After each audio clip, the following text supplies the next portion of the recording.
Hei tid, så det atter her vi har nødgjent parste av Gjerstamal. Og vi til Anja Hansen, som tek seg av det tekniske, og bare teker opp og hun redigerer. Og så det Paul Fære, og jeg selv Daniel Adol Jakobsen. Og jeg Fære, nesten sagt, en som av vår. Jeg spiller Paul, hva ligger altså en hjerte der, Paul?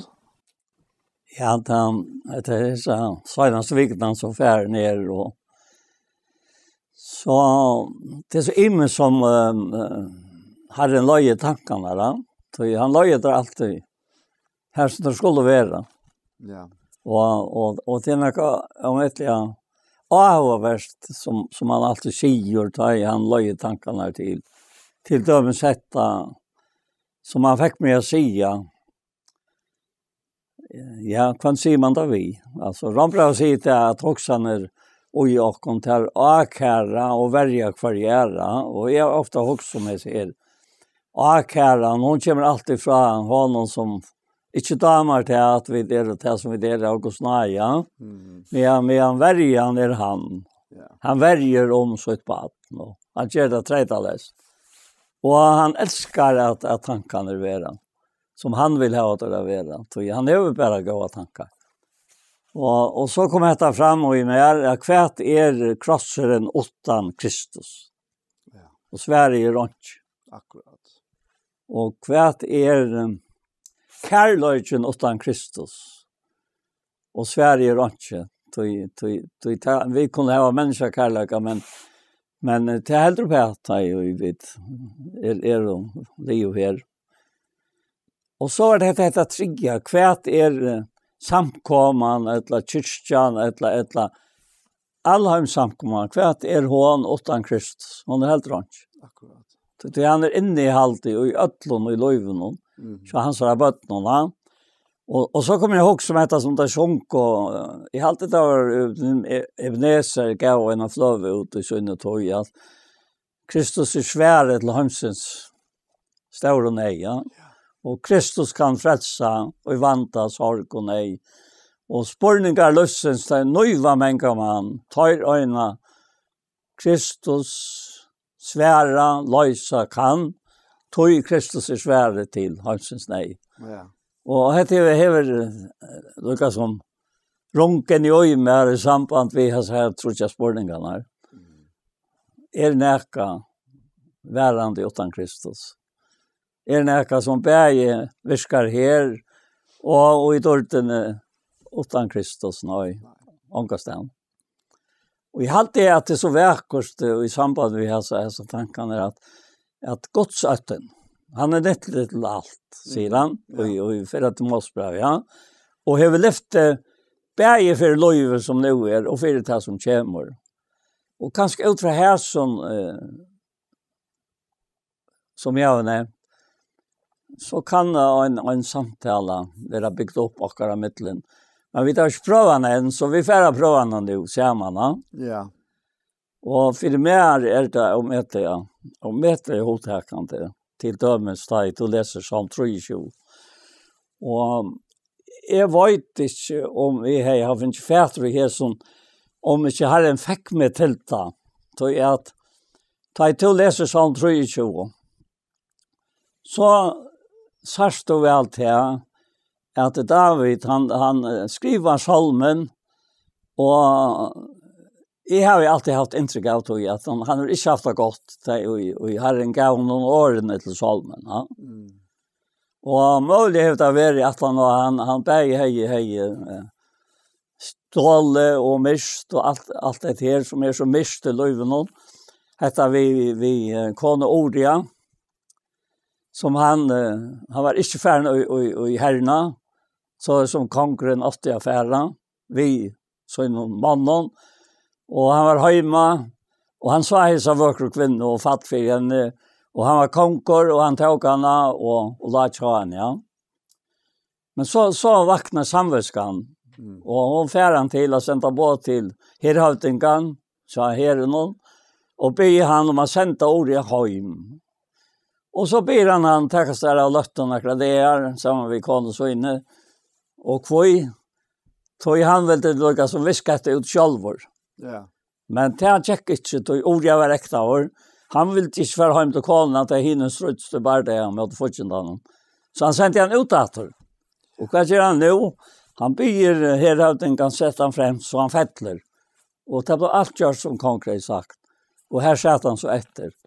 Och så han är framt att läsa iltkär kan vi gott säga. Så kommer profeten till han Nathan och säger fortäller om söverna om mannen som åt i 8 lamp och hin som åt så näck och kvart ger hesen som åt så näck han tar ta ena lampe från honom som åt bäst hetta. Och han bara inte vet hur. Och så säger David så en äknat är det om. Här som är ska döda. Jag tror är som är. Ja. Och så säger profeten någon allt vad han har gjort. Och David sitter här och han säger är oss inte. Och vad svarar så profeten? Ja, så god till synterna bort. Ja. Akkurat. Det är helt fantastiskt styrke och jag jotta synt. Jag minns förut och jag jotta synt ja hon fjäller synterna av jottan. Då är att god kärlig hjärta och han säger om det var sagt av sonnen. Och detta är det att David upplever samma med profeten och jag var inte kvar i så sista när vi också om att David har skrivit en salmen kanske i tog nejen ja. Ja. Och god till vi ger ju nårne och till när jag inte fått vi salmen 23. Och jag säger det nett och vi är samkomma som är vidtjej nu söndag till sista söndag kväll. Att heven näkar av tyckon uppleva att jag säger vi Herren salm 23. David gör det då. Så han fick det från Gode. Och han upplevde glädjen av det. Så han säger i Rambraun och 4. Hette här att som vi alltid är så otroligt väl höskande för hon har sagt och i Rambraun och 4. Det ständer här om Abraham och i kapitel från vers 8 och så kommer David 18. Ja. Vad skulle vi ta sia av färger och Abraham har vunnit efter halten om? Det är Abraham rättförstörd av värskom. Hever han nekka rausa seg av. Tau ikkje fyrir gode. Tog kvart sier skriften. Abraham troe gode, og tau var rokna honom til rattvis. Og så sier han, tann virkar, honom være løne rokna, ikkje av nøye, men som neka han øyer av. Men, tann ikkje virkar, men tror av han, som gjer hin av godlige rattvisan. Og ta vita vidt, här vi kommer till 5:e kapitel att här nämner han om detta och godligur och allt med över det nämner han och en trim och versen i 5:e kapitlet ja. Och du kan läsa det att han viskar hon ver lönen rockna inte av nåje men så när kan men han inte viskar men tror och han som ger hin av godliga rättvisan hon vill sig fansara rockna till rättvis. Och så säger han till David. Ja. Så löjes pröjsar öjsning David till människas halt som god tillrocknar rättvis 8 vers. Själv dig som missbrotning fyrtgiven. Det har hatt som löjde tankarna då. Särskilt till gererna som han gjort. Ja. Själv dig som missbrotning fyrtgiven och syntenar fjältar tja. Kvoi det var gjort här. Ta i datan sätta vi igen. Självt han medvord i Herren inte tillrocknar synd. Ja. Och att var akkurat det som hände vi David. Han är skriva att det här som man citerar här, att här är Psalm 32, ja. Ja. Och så att han har så skriva en psalm eisne beila samband vi att det vi Batsebe, ja. Ja. Det är som einaltrus, där när Nathan kom till han så efter han har varit inne tja. Ja. Tja Batsebe, god vill man nej att gasketoine strik ut brott moine efter stora miskontoine. Två med helt reina från skildmoine. Ja. rensa meg fra syndmoine, til jeg kjenner misbrotmoine, og syndmoine mer alt og fire eia. Ja, akkurat. Og måte ter til jeg har synda. Ena måte ter. Og til som ikke egen tøynon har vi gjørst, for at du skal standa rettvis ta i to taler, være regner ta i to dømer. Ja. Det var alt det. Ja, og dette var mer et gos hjärsta. Ja. Mer et gos hjärsta. Ja. Men det som særlige har tråkast innom mot loj, og det nekka søgjane til å gjøre det. Og det har også haft mine tjeneste å gjøre at jeg vet jo folk som skulle dødja, som altså gjør seg grøtt at jeg skulle fære. Det er nekka særlig, det er en særlig glanser i vi tar med folkene. Og jeg minnes en av her som sier vi med hvordan det dødja. Og det var en kjente ved alle. Og jeg sier så vi hentar personen at vi verre, altså smultes vi og personen smultes støysene. Det er jo ikke bra det sier, men det var et øyn som vi har rønt av. Og til øyn som vi har løst noe på det her. Tog at han leter øyn som falte seg sjekan og i nøkron som ikke var så godt. Og i løyven her skriva salm 23. Og salmeren nekka særlig, og jeg minnes på det dål. Han hadde fortelle om en sjønløykere som utrolig popularitet med folk. Og Patt nevnte jo en navn til mannen, men han øyelig som dømte i høyren. Ja. Så øyne fra han funnet på å lese som tror ikke. Og han reklamerar vi att kan jag här läsa detta bättre än evangeliera nu. Ja? Och så läser han och för det människaliga som vi vet att naturliga människa det täcker inte vet som antag och så till men det är så hålltid alltså självon. Och är slukon som kommer presentera näka som är utgivet av vanliga. Och det var klapp og til å være til oss, heia og hoa og alt levde. Så sier han, først han til å si, kan jeg gjøre dette bedre? Jeg sier en gammel med. Jeg kan gjøre dette bedre. Og han kommer så opp av scenene og stiller seg her. Og han ikke på, han ikke i røy, og så leser han salmen 4 samkomne og hon brast og tura grata. Ett samkomne som må være. Og han står pura avåpna over det nere.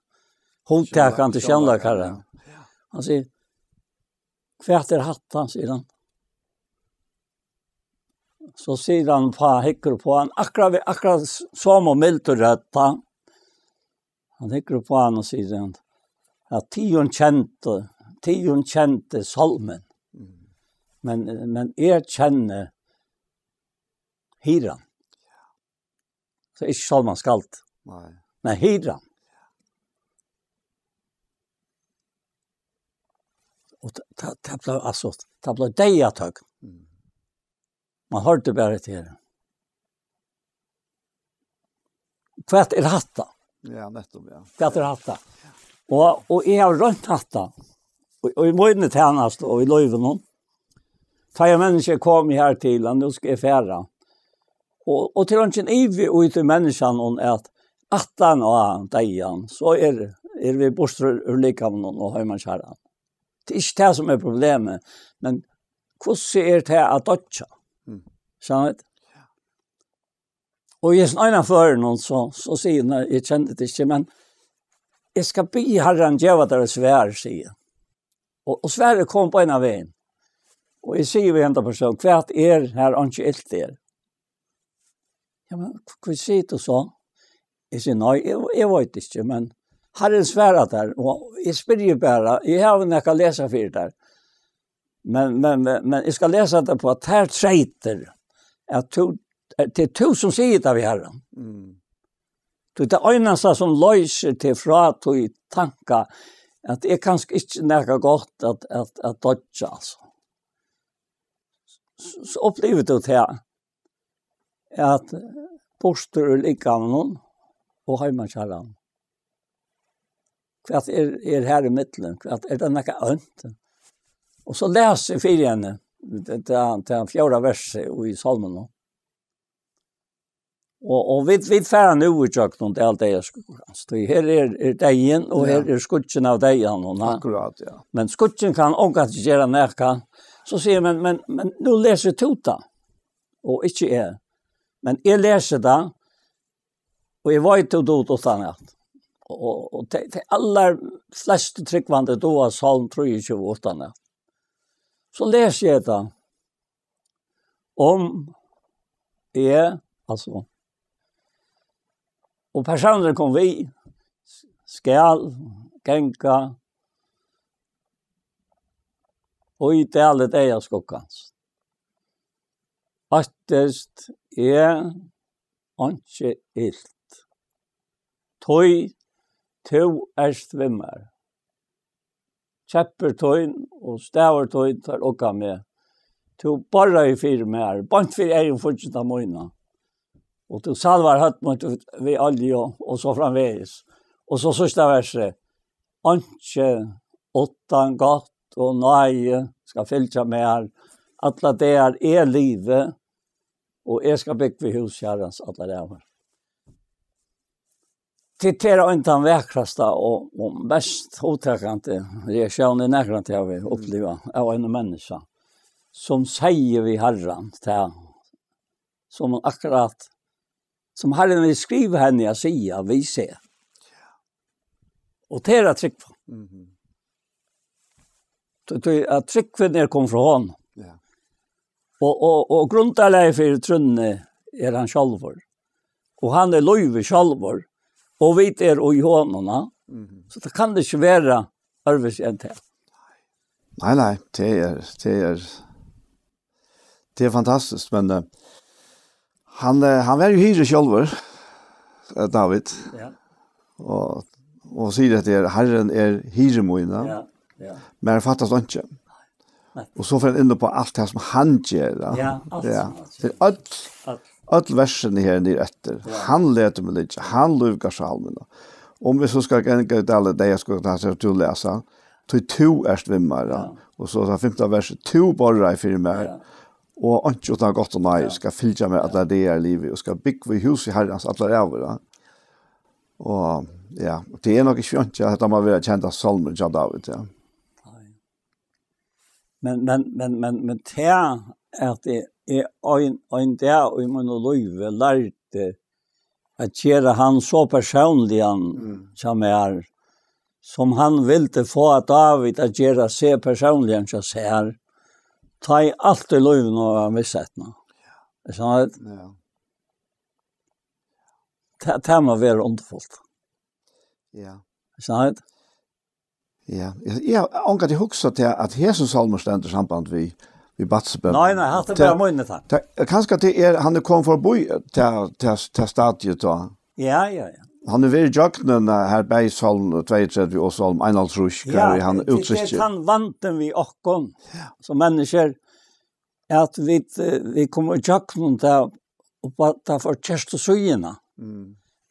Vi gav takka til at han fyrirgivet, men jeg vet det rundt seg. Jeg vet nekker at det kunne være til vi var og så framvegis. Men det er jo god anka interesse, og jeg David ikke bløyt han som han etlene vel. Nei, akkurat. Akkurat, ja. Det er her, og problemet ligger til akkurat tryggvande.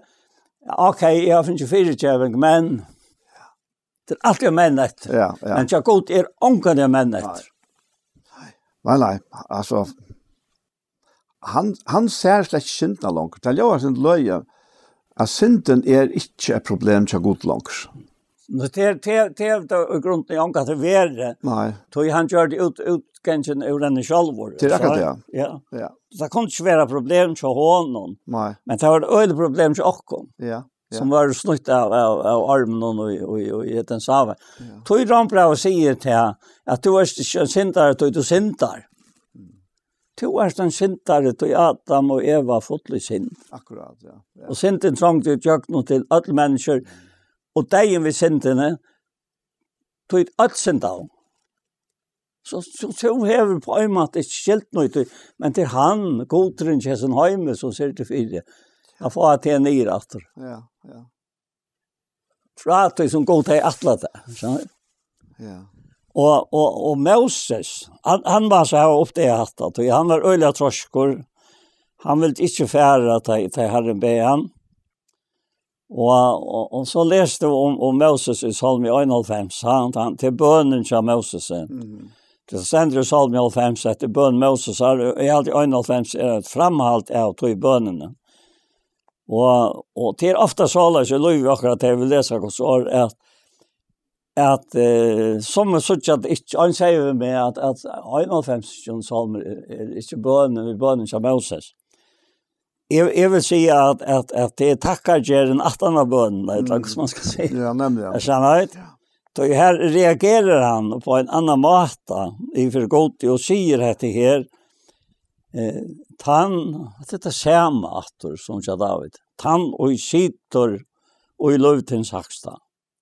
Og bøyr i skokkens alvalda. Skulle det ikke være nok? Nei, det er ikke nok. Sier vi Herren. Sjálvmøyt, barkmøyn, godmøyn som løyte av. Og det ikke det samme som at ja, vi løyte alle ham.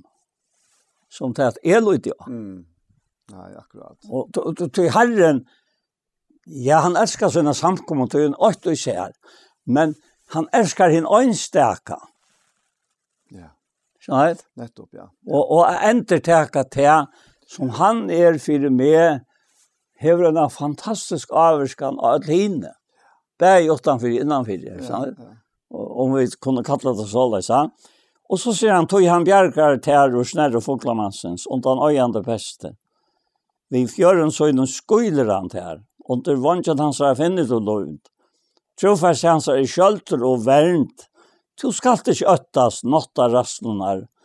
Og i poilen og i fyrum, det når pesten og snøyder seg i merskrenon. Og i 17 i øyre og middagen. Om så 1000 fattlet her vil i, 20.000 vi høyre hånd tøyna, skal til å ikke rama til. Og så sier han, du skal bare skåa til vi egen tøyna, og suttja, hvordan godles var lønsøyna. Og så sier han at dette sammen, tøy, to, herre, sjálvmøyt, sier to. Hin haksta hever to gjørst til bostadtøyna. Det skal han ikke iltent, og han ikke plaga skal komme kjalt til den der.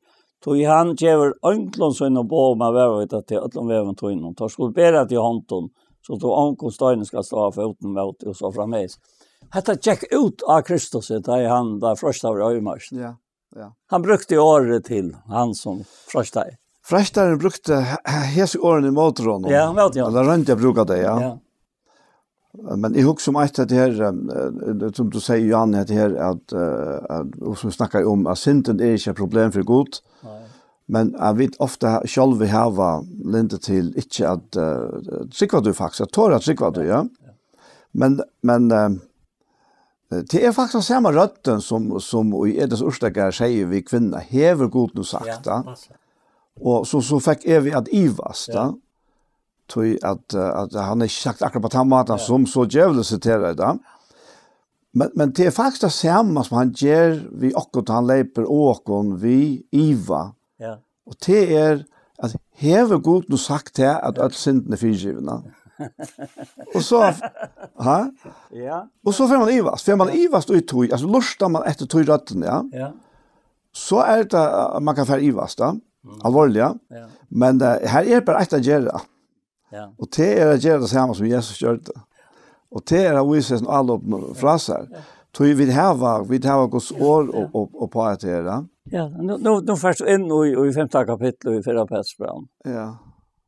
At her tås han om hvordan vi og trevet rødt. Og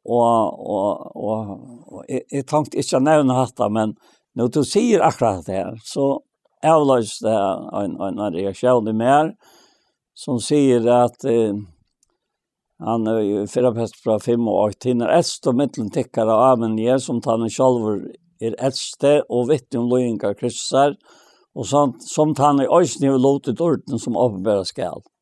Det alt noe kjema. Bäget har vi gängt jag någon här. Och det som ska åpenberas. Allt har det samman. Ja. Rakte filter gods och tjatek och ner. Och här har vi omkjön vittig. Och spela till herren så gav vi så ett filter. Ger det alltid rätt? Nej, som ofta slätts. Ha? Så säger han, ikke at vingsle, men sjålkrauter. Og jeg så ikke fyllt for meg, at damer heter her, at gjøre noe av tvingsle. Og ta et tvingsel, så det ikke herre okkara, men godren kjensnøyen. Han elsker å få at tvinga til at vi andaligen. Han elsker å få det til at tvinga andre av andaligen. Och vad är det lite? Det är öjning. Ja. Så öjer det andliga livet. Alltså totalt tojneta. Ja. Toj att det är tvång. Han bara väg, bara chatta själv. Och du först anka det att tvinga in hvis du tvingar det själv. Det måste minnas till. Allt det här vi uppdrar sig och i tvång. Det verkar motsatt. Ja.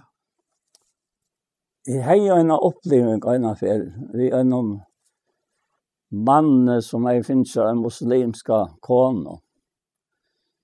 Och jag förstår honom, han var vittla roj. Jag visst ner. Hur ska jag nu? Det är älskar först annat. Det var släkt det. Men hur ska jag nu få henne att vara som är? Och jag kände det släkt.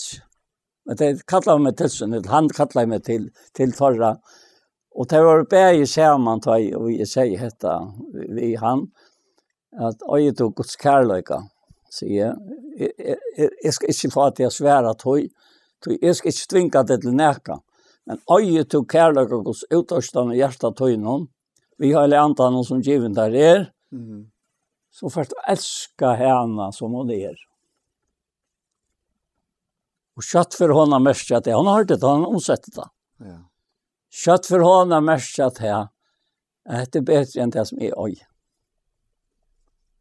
Hvis det händer. Ja. Men det är bara att han kärleken som kan få. Hvis du helt det till att hon ska ju och du är rätt. Eller hon helt det till att du är rätt och hon ska ju. Ja, så blir det verand. Ankat in är gott. Men hvis du släpper det så att jag har rätt. Och jag till Herren så arbetar han in i lovvänner att han som han vill ska komma in i lovvänner. Och Anken smultes mer än hon. Ja. Nej. Ja, inte smultes mer än hon.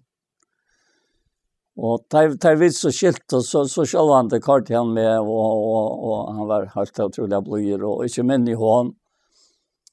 Men jag vill inte bia. Jag vill inte bia för att jag lätcha när jag var ner som vi att prata. Det heter det var akkurat mitt. Så och jag måste bara säga nu är en touch här igen i för på Facebook. Att det ger man mänkar otroliga hotäkande upplevelser affärer till dig som är slett inte känner efter halten någon och tredalest tjäna tajmon bäj i skrift här och ösne jag hittar det ja. Och det är och i mojnar det är en nutch mission alltså. Han har människorätter men I finner en åter I skrifterna. Du ska läsa ett livet som jag skulle läsa fast från Arne Sighet. Och här ser han till inte att tvingsle, men självklart. Inte för att få alljoutan vinning, men av fusen hjärsta. Det heter alla tyna galtande för en ästa. Och hos jag har en råkna med, det var det inte, men aldrig är det blivit också gammal. Det var det. Och helt inte som tar vilja vara herrar iver samkommen, men som fyra mynte fylsens. Och ta iver hyren åpenberas, skulle tid få en avfallande till syrskrass står där inne. Och det som jag måste spela mig självan, ta I läsa det här, för den ekon Arne så igen var trorst du hässon, Ja, jeg trykker vi. Jeg trykker vi tog som du sier. At en helt fantastisk reaktion till och samband vi Herren och säga, ja, jag trycker. Jag trycker att du säger, du tar bröjt det, helt omgå reaktion, så bröjts du inte. Du läser bara som läkare, och Herren säger vi det, men du reagerar inte, utan du svärar. Säger vi Herren. Så, och så heter det här. Och ta ivrigen upp här skulle du få avfallande sidskrans dördarna. Och så säger han till dig unko. Så må löjes till unko. Vär hinnan äldre undergiven och lät till öll och emjuk löka kvart med att göra runt i godständigt stolt och möte. Men innan emjuk ger han nej. Det hattas som jag också säger. Ja. Och så hattas som är tankt ju på. I samband med altor och avtök och allt det här och det och i 4 kapitel i 17 Korinthierbrevet att om så utvarsade människor har gått till grund där. Det är inte några höglig tanke att utlika en verkort och allt det här och rakst. Knappt jag kan gänga till grund här. Och som är så gammal, vet ska gänga till grund här. Det är långt nybrotten. Men hur så viskat här så in och det inre människa. Det viskar så alla så det ständer här i Petrusbrevet 5 och vers 6. Bort att han kaste atlas har tyckare han, tog han hever omsorgen för tyckon. Ja. Kaste atlas har tyckare han, till han är omsorgen för tyckon. Och ta du just här. Så upplevde du att det här och i 17 Korinthierbrevet.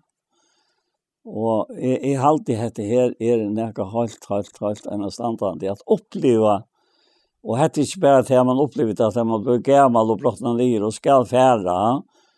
Jag tror inte att säga att en unge kan toucha men en gamle ska toucha. Det är första uttryck. Kanske det är alla värna. Men tann så det där främst då är för tog. Den charme som är och jag brottan lior han ligger ut i inre människan så att han ligger i hinna människan som är Kristus och det här. Vi undertar den där. Och jag ska lycka läsa det här i 4 kapitel och i 17 Korinthierbrevet. Där han säger till att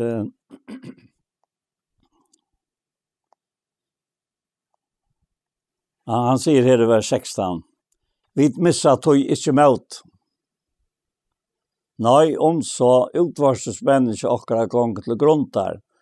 Enter nutjas tog invarstes människa okkara det fra det tog trångt okkara det att gänga till grund där till stockot och latt.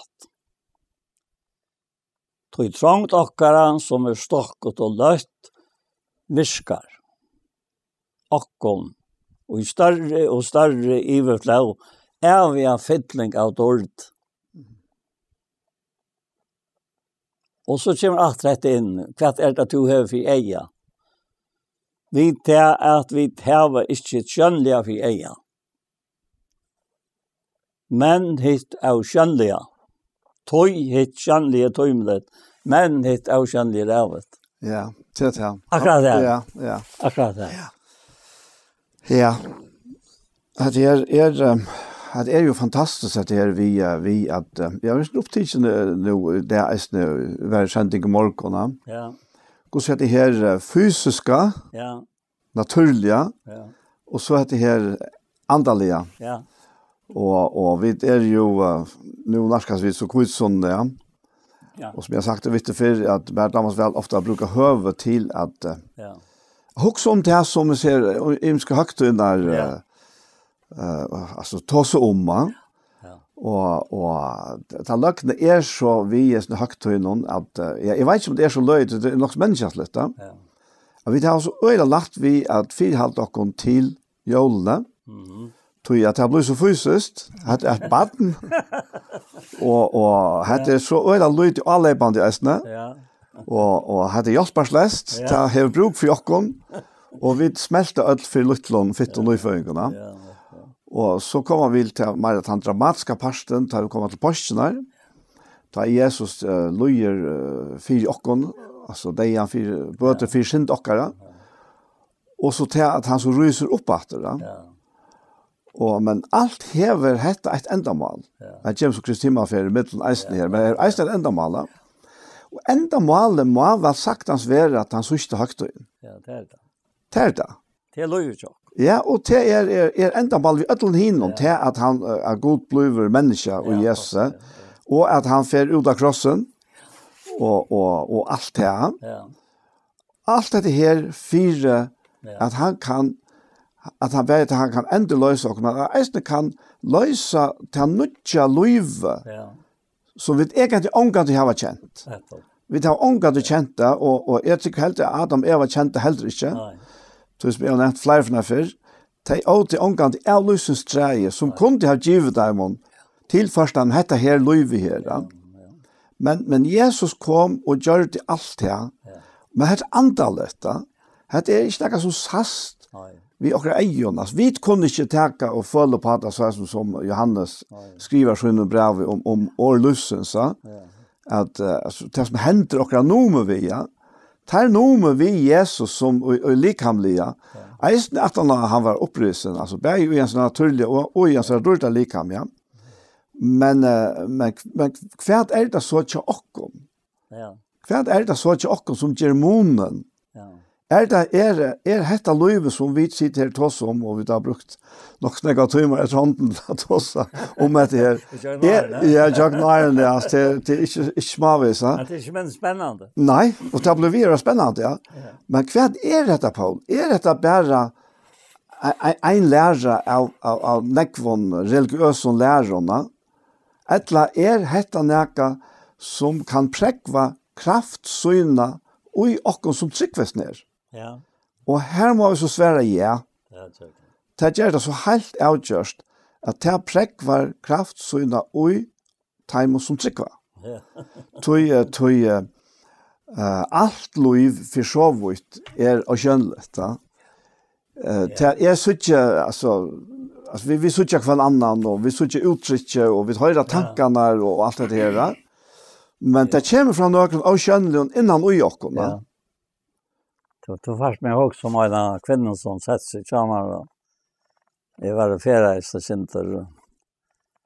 Og så skulle jeg ut av en øyne, og så kom hun, hentet kvinnen inn og sett seg bare framfor meg, og sånn at jeg kjente ikke henne, men hun kjente meg, og så spurte jeg henne om hun var av øyne. Ja, hun var av øyne, sier hun. Hun bor i øyne, og hon är familj här och allt det här så säger de men jag känner rötterna så. Ja. Så säger hon någonting om hur allt är lust här. Och nu iktos och jag kände slett kvinnorna och jag snackade gärna för. Och det var något väldigt speciellt i samtalen hon visste sån här. Men jag kände det allt som hon visste. Ja. Och det var om ett löjve som tog nu konstigt in att det är löjve som ger ett avkännliga löjve. Ja. Och jag. Ja. Som ger till assisten och alla ställen. Tar vi ta som löjve och i andan alltså. Ja. Det är akkurat löjve nu i andan. Han har ju tagit med av den till Kristus som rojokna. Och det mest öliga väl dessa lötna. Han var här. Onkel som sån säger att jag synde bort för hos smöjlas då. Ja. För det kände det ösne alltså. Ja, särskilt. Ja, nämnde det. Det för alltså. Som bilder då, avkännliga bilder då. Bilder långt som du kallar det också sändning då. Ja. Och det är något helt otroligt i det som jag nu läser, ja. Han säger i 5:e kapitel i 17 Korinthierbrev och 4. Ja. Det är en motsättning till det som är löjve. Ja, säger han att vi som oj här som alltid är då, han ställer gärna. Vi soffa och vi det tänkt toy vet vilja inte vara oläten alltså. Oläten alltså. Ja. Vi vill inte. Nej. För att han ska vara vägen alltså. som lika med det så. Men det är inte den skövvävren vi färd. Vi färd att han rätta vägen. Det är vi att dodja från själva om det han vill leva. Och lika med där så vi färd och hit lika med. Som är Kristus är lykta. Ja. Och vi vill ju inte, men det heter okkara tankagång som han rinner här. Men överklart för att det dejliga kan vara uppslukt av löven. Det uttrycker jag. Överklart för att det dejliga kan vara uppslukt av löven. Motsättningarna är så öliga stora. Andra är så myskor och däpor och hur är det här? Och det är inte en tillstand vi färd nu i. Det är utjöknån en tillstand vi färd in i häntan. Och så kommer detta versen. Tann och hever gjort någon för just för det som är god. Han som önsnig är och en annan till pant. Och nu är det här. Mitt och i löven. Ja. Anten är panter och på det löv, ja. Och tog är vid allt i horest. Att det gåttak att är allt i horestor. Och vet, alltså landet som är i heima och i likamnon är i bostor från herran. Eller vid bort från herran. Och kvoi, tog vid livet trygg och inte skåan. Alltså det är så märkligt att ta som trygg. Annars kvart trus du är sån, eller trus du inte. Trus du tog. Så livet du det en yta vid trunne. Ja. Tryggven är aktiv. Och hon är inte aktiv i mån till som tog gever henne kraft. Men tog gever till kraften. Ja. Så ja. Det är akkurat det. Jag har väntat lyssnat att till den kapitlet framan undan här. Ja. Nu tar så vidt och Janne om så här rötterna från Fuchindan som Orekvaje. Eva, ta först tog. Blir ta så vi Hanna och som eisne rönder alla på ockorna. Ja. Men här ser Paulus här kapitel 4 kapitlen. Och här säger han här om såna tjänaste att jag långt mer av livet vi sant och ja givner upp till dig för Jesus skuld. För att eisne liv Jesus skall åpenbäras ut deilige halt i okkas, og likamnana. Sålas nu deien virkande i okkon, men liv i tikkon. Og dette her er så spørninger om at tjena faktisk. Men så kommer til at her som man sier i vers 13. Men vi tar at vi har samma anda troarinnar som skriva troa tui tala så tryggva eisne vid, tui tala vid eisne, og hvert det vid så tala, vi tala ikkje vantroa røttene fra Fuchindanon, vi tala helt ikkje akkurat egne tankar, som alt for smager, nei, vi tala hansar åra, det som han hever sagt, han som så veldig at han bare vid åresjøen har skapt all heimen og alt som tila, till hans år som vi talar. Och här kommer man så in på att det här kan så in på uppresterna. Han säger, tror vi vita att han som reste upp Herren Jesus skall eisne reisa okkon upp vid Jesus och leie okkon fram samma vid tyckon. Allt detta händer för tyckarskuld, för att najen kan brejas ut till dess leire och virka att rykliga ver tacka gode till ord. Og la meg bare legge at det ene for å si at Gud har ikke problem vid tøyna synd, heller ikke for møyna synd, tøy han har lagt henne av sånn synd, gjørst oppvigende ene for atler. Det stender så rimmar fast, det har vi Guds år på. Og som han Johannes sier, at jeg skriver til dere, for at de skal vite at de har outløv til å trykke av navn Guds sånnere. Og det det som vi så taler ut. Og her kunne vi være aktiv. Og nu fortalte Paul og Johanne fra en bror i herren som kom opp i årene, vittne for første ferie. Og jeg visste ånga løte, og han har kjent særlig fytlingen av at faktisk allmänt at kunne si dette her.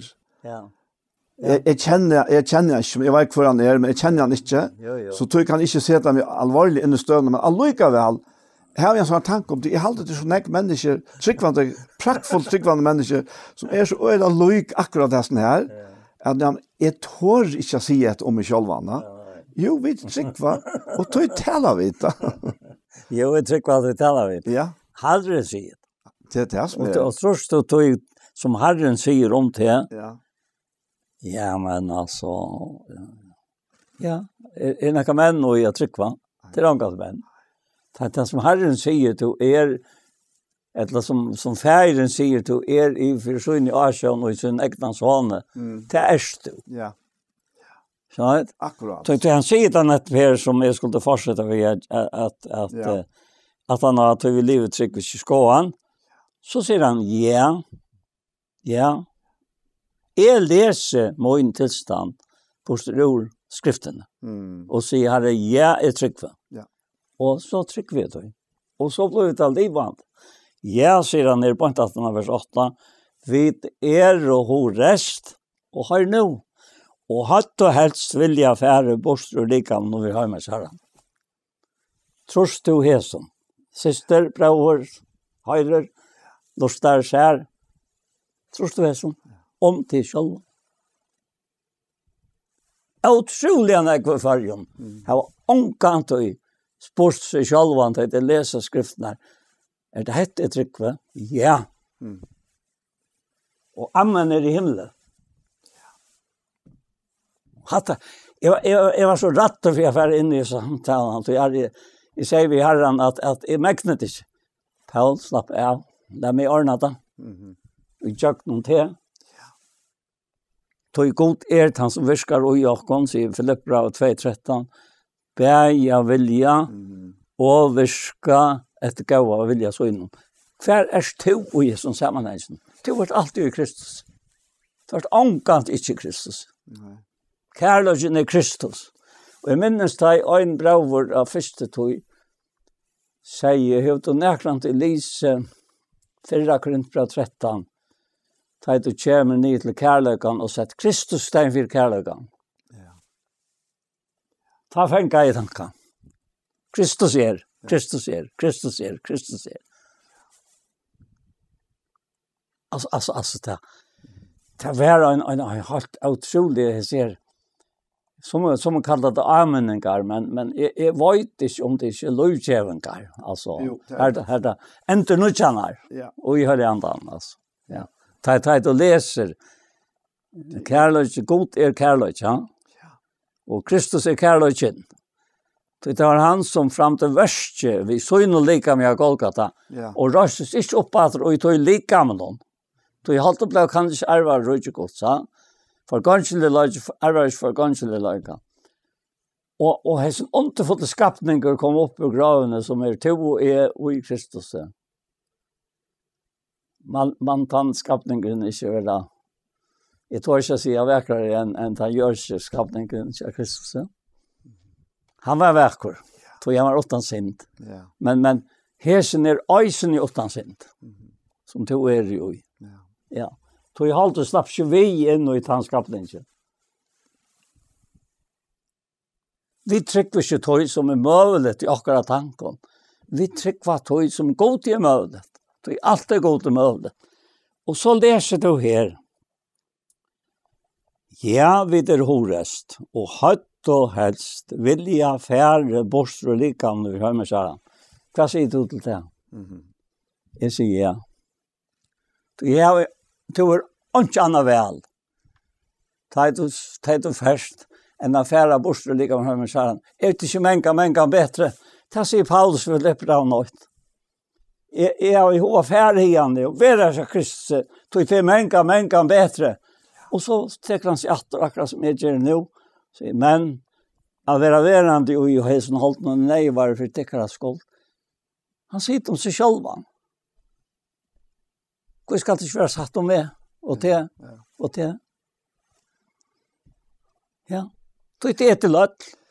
Ja, det akkurat, ja. Og så kommer det her som jeg skulle lese tre. Ja.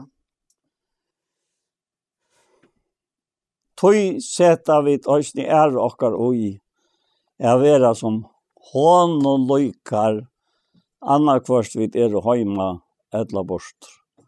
Vi skulle ju att åpenberas för domstol Kristus, för en och kvar kan få atter till som just vi lika någon etter som han har gjort för det gott ett lilt. Vi tar att vi nu vita vad det öttast herran. Vad det här? Jag vet det. Röjna vita vinna människor. Men för god vi åpenberer, och är vänlig att vi ösne och åpenberer för samvetskontickare. Det är öjliga rannsakande spårningar som är. I vänlig ösne till ösne at vi øysne og åpenberer for samvetskontikkar.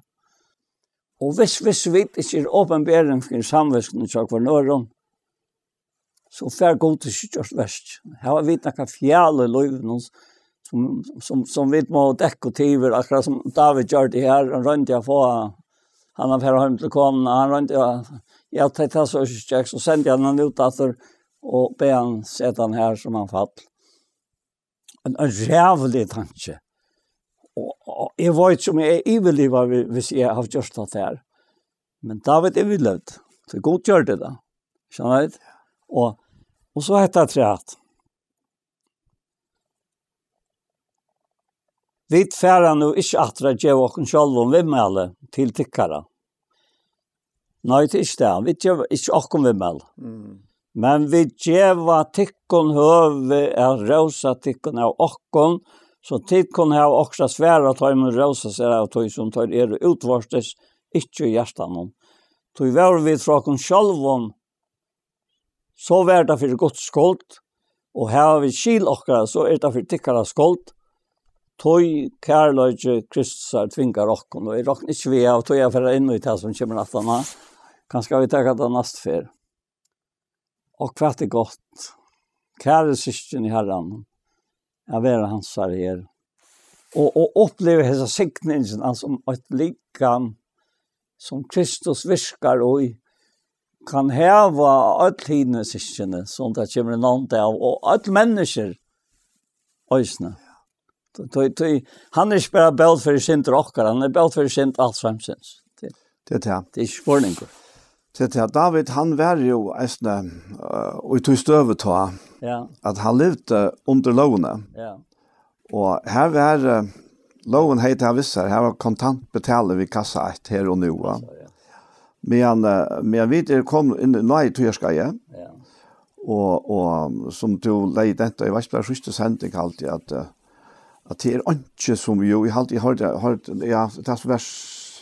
Jag sände i tjej i morgon här nämligen att här tog så vi enda mannen som har varit så och hur ska vi kanske ut så att han skulle vidja pappan så så men så kom han neja sig själv och han kom nettopp ut till han neja att nu från Ivast om han var frälst och ta sig till vi han till att det är inte synd chockon som för är mycket akkurat året men det var det att det är inte det som är vägen i det är gott Nej, inte problem. Det är inte problem va.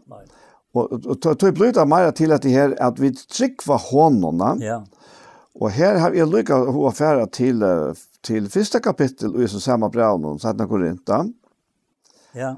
Och här ständer här att om att det han talar till dig, ja. Nu är några särskilt och särskilt händing som ligger till grund för det ner och tack om vi så bara tacka Gud för tror får vi signing out ja. Och han häver akkurat inte han som är några utstandande vid dig Korint, men dig här var några utstandande vid Paulus, ja. Tror att han kanske är väsentligt kontant vid dig, ja. Och så säger han här att för att tickon attla är så affärer till Makedonien och Makedonien attla kommer att tickare och tickon vara hjälpa långt fram till Judea och så säger han ta en och attla i hetta mont över vinklotur ta i Jordan till ettla tas med sätta med fyra man är sätta med ta fyra att hålla någon så att jag mer skulle vara bä ja och nej. Så sa som god trofäster. Tala akkurat till tickare är inte ja och nej. Kvoi? Jo, tog sonen Guds, Kristus Jesus, Han som prædikar var middeltikkere vi okkon, med Silvanus og Timotheus, han var ikke ja og nei, men ja det våre i hånden, og så kommer det her, til så mange som lyfte Guds ære, og i hånden heva det Jesus, til få det eisne og i hånden ammensut, god til dård, vi okkon. Ja, det passer. Ja. Det passer. Ja. Ordentlig. Ordentlig, ja. Ja, vi okkon. Kai vi liva, så løy som vi liva, etter hans da. Ja. Jeg også mer om det her, at lyftene som god til giv i okkona, lyftene, de ikke knytt til okkare evner til å leve opp til teia, men de fullkomlig knytt til Kristus, ja, og hans lov. Og hans lov, ja. Så så mange som lyfter Guds ære, og i hånden hava de Jesus, tog få det eisen i hånden ammensut, god til dård vi okkon. Og hatt vogn okkara, hatt trøst okkara. Og vi kan lukka tega tveide neste versen her, han sier, men han som binder bei okkon tikkum fast til Kristus, og som salva i okkon god. Han som eisen hever innsikle okkon, og give andan til pant og hjørst okkara. Ja, det fantastisk. Og det og hvis det han ikke gjør det okkon godt, og vi så til bare å løse det, og vi angår ikke jeg kanskje en fjerdere kjensle av at det 80 doa heter bedre. Og Iva om alt. Hvordan jeg heter Averska? Averska i akkurat lov i ånd. Og han sier en sanje at blind vantrygg. Løyer beste av løy. Og øye legger alt. Blind vantrygg. Altså, det rævligt at jeg som en tryggvande liv alt løyve alt og yngst at Herren åtte med fullt og høyt. At jeg skal være blind, ha en blinda vantrykk etter hvordan det nå, tror jeg at alt så trøttende, og det gamle så at det fortrevelig, at han skal ha, ja, fortrevelig. Det er bare noe sånt. Lät bäst ötta Iva färra och som tunns färgers makt. Han vill till av en och värja som han har sagt. God till alla räver föjer. Och han nej våndsum ber. Under trälla karle blöjer to. Oj tog to frujer där. Så gott är det. Ja. Fyra frujer. Ja, tack för det. Ja. Ja. Skal du begynne bønnsang? Ja, takk for det. Takk for det, sånt og fått lån. Sannleikar til samtidig over livande gjørst i okk. Enter nødjan sinnestikkara, så de kunne røyna hva vilje Guds gjør. Det domlige, det gaua, det domlige, det fullkom. Men så sier du at angen av okk må hoksa kring øyre hoksa, men hoksa vi vursta. Og her til alt et som tog djevor. Og tog giv i åknes av løtene. Nekk mer enn vi drømte om æren vi begynte av at hos oss sammen. Og så løs erste, og hette to.